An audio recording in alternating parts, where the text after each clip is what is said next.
Hi ಎಲ್ಲರಿಗೂ Subbu Saviruchi YouTube ಚಾನಲ್ಗೆ ಸ್ವಾಗತ.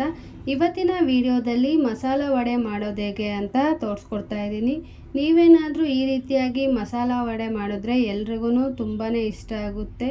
ಸೊ ನೀವು ಕೂಡ ಈ ವಿಡಿಯೋ ಮುಗಿದ ಮೇಲೆ ಒಂದ್ಸಲ ಈ ಮಸಾಲ ವಡೆನ ಟ್ರೈ ಮಾಡಿ ಅಂತ ಹೇಳ್ತಾ, ಫಸ್ಟಿಗೆ ಈ ಮಸಾಲ ವಡೆ ಮಾಡೋದಕ್ಕೆ ಏನೇನು ಬೇಕು ಅಂತ ನೋಡೋದಾದರೆ, ಕಡಲೆಬೇಳೆ, ನೆನೆಸಿರುವಂಥ ಕಡಲೆಬೇಳೆ, ಈರುಳ್ಳಿ, ಬೆಳ್ಳುಳ್ಳಿ, ಹಸಿಮೆಣಸಿನ್ಕಾಯಿ ಮತ್ತು ಒಣಮೆಣಸಿನ್ಕಾಯಿ, ಶುಂಠಿ, ಜೀರಿಗೆ, ಕೊತ್ತಂಬರಿ ಸೊಪ್ಪು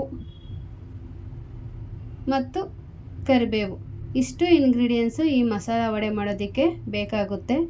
ಫಸ್ಟು ನಾವು ಕಡಲೆಬೇಳೆನ ರುಬ್ಕೋಬೇಕು. ಕಡಲೆಬೇಳೆ ಜೊತೆಗೆ ಒಂದೆರಡು ಬೆಳ್ಳುಳ್ಳಿ, ಸ್ವಲ್ಪ ಶುಂಠಿ, ಒಂದೆರಡು ಒಣಮೆಣಸಿನ್ಕಾಯಿ, ಒಂದು ಹಸಿಮೆಣಸಿನ್ಕಾಯಿ, ಸ್ವಲ್ಪ ಕರಿಬೇವು, ಇಷ್ಟನ್ನು ಹಾಕಿ ಇದ್ರ ಜೊತೆಗೆ ಕಡಲೆಬೇಳೆ ಹಾಕಿ ರುಬ್ಕೋಬೇಕಾಗುತ್ತೆ.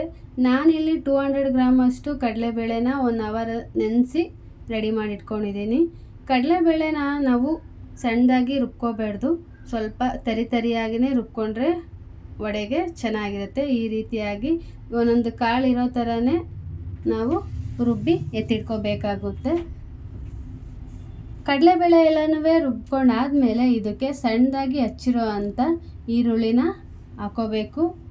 ಜೊತೆಗೆ ಸ್ವಲ್ಪ ಕೊತ್ತಂಬರಿ ಸೊಪ್ಪು, 1.5 ಸ್ಪೂನಷ್ಟು ಜೀರಿಗೆ, 1 ಸ್ಪೂನಷ್ಟು ಅಕ್ಕಿ ಹಿಟ್ಟು, ಒಂದು ಸ್ವಲ್ಪ ಸೋಡಾ ಹಾಗೂ ರುಚಿಗೆ ತಕ್ಕಷ್ಟು ಉಪ್ಪು, ಇಷ್ಟನ್ನು ಹಾಕಿ ನಾವು ಚೆನ್ನಾಗಿ ಮಿಕ್ಸ್ ಮಾಡ್ಕೋಬೇಕು.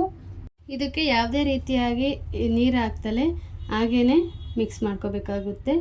ಈ ರೀತಿ ಚೆನ್ನಾಗಿ ಮಿಕ್ಸ್ ಮಾಡ್ಕೊಂಡಾದಮೇಲೆ ಇಲ್ಲಿ ನೋಡ್ತಾ ಇರ್ಬೋದು, ಇಷ್ಟು ತೆಳ್ಳಗೆ ಮೆದುವಾಗಿದ್ದರೆ ಚೆನ್ನಾಗಿ ವಡೆ ಬರುತ್ತೆ. ಇದೆಲ್ಲ ಮಿಕ್ಸ್ ಮಾಡ್ಕೊಂಡಾದಮೇಲೆ ಒಲೆ ಮೇಲೆ ಬಾಣಲಿ ಇಟ್ಟು ಅದಕ್ಕೆ ನಾವು ಎಣ್ಣೆ ಹಾಕೋಬೇಕು. ಎಷ್ಟು ಬೇಕೋ ಅಷ್ಟು ಎಣ್ಣೆ ಹಾಕ್ಕೊಂಡು ಚೆನ್ನಾಗಿ ಕಾಯೋದಕ್ಕೆ ಬಿಡಬೇಕು. ಎಣ್ಣೆ ಚೆನ್ನಾಗಿ ಕಾದ ನಂತರ ನಾವು ಇದು ವಡೆನ ಹಾಕೋಬೇಕಾಗುತ್ತೆ. ಎಣ್ಣೆ ಚೆನ್ನಾಗಿ ಕಾದಿದೆ ಅಂತ ಗೊತ್ತಾದ ಮೇಲೆ ಈ ರೀತಿಯಾಗಿ ಯಾವುದಾದ್ರು ಒಂದು ಬಟ್ಟೆ ಆದರೂ ಸರಿ, ಇಲ್ಲಾಂದರೆ ಕೈಯಲ್ಲಿ ಹಾಗೇ ಕೂಡ ವಡೆನ ತಟ್ಕೋಬೋದು.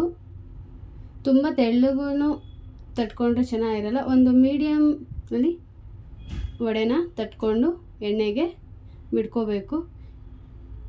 ಈ ರೀತಿಯಾಗಿ ಒಂದೊಂದೇ ವಡೆಗಳನ್ನ ಹಾಕ್ಕೊಂಡು ಆ ಪಾತ್ರೆಗೆ ಎಷ್ಟು ಆಗುತ್ತೋ ಅಷ್ಟು ವಡೆಗಳನ್ನ ಎಣ್ಣೆಯಲ್ಲಿ ಬಿಟ್ಕೋಬೇಕು.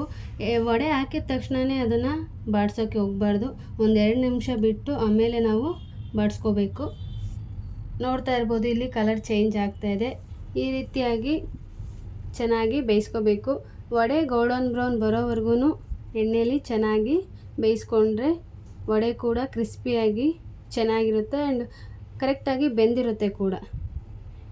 ಈ ರೀತಿ ಬೆಂದಾದಮೇಲೆ ಎಣ್ಣೆಯಿಂದ ಎತ್ಕೊಂಡ್ರೆ ಮಸಾಲ ವಡೆ ತಿನ್ನೋದಕ್ಕೆ ರೆಡಿಯಾಗಿರುತ್ತೆ. ಈ ಮಸಾಲ ವಡೆನ ಟೀ ಮತ್ತು ಕಾಫಿಗೆ ಸ್ನ್ಯಾಕ್ಸ್ ಆಗಿ ಯೂಸ್ ಮಾಡ್ಬೋದು, ಹಾಗೂ ಸೈಡ್ಸ್ ಆಗಿಯೂ ಕೂಡ ಮಸಾಲ ವಡೆನ ಯೂಸ್ ಮಾಡ್ಬೋದು. ನೋಡಿದ್ರಲ್ಲ ಎಷ್ಟು ಈಸಿಯಾಗಿ ಆ್ಯಂಡ್ ಟೇಸ್ಟಿಯಾಗಿ ಮಸಾಲ ವಡೆನ ಮಾಡೋದು ಅಂತ. ಈ ಗರಿಯಾದ ಮಸಾಲ ವಡೆ ವಿಡಿಯೋನೇನಾದರೂ ನಿಮ್ಗೆ ಇಷ್ಟ ಆಗಿದ್ದರೆ ಲೈಕ್ ಮಾಡಿ, ಶೇರ್ ಮಾಡಿ, ಕಮೆಂಟ್ ಮಾಡಿ ಆ್ಯಂಡ್ ಇದೇ ರೀತಿಯ ಹೆಚ್ಚಿನ ವಿಡಿಯೋಗಳಿಗಾಗಿ ಸುಬ್ಬು ಸವಿರುಚಿ ಯೂಟ್ಯೂಬ್ ಚಾನಲನ್ನು ಸಬ್ಸ್ಕ್ರೈಬ್ ಮಾಡ್ಕೊಳ್ಳಿ.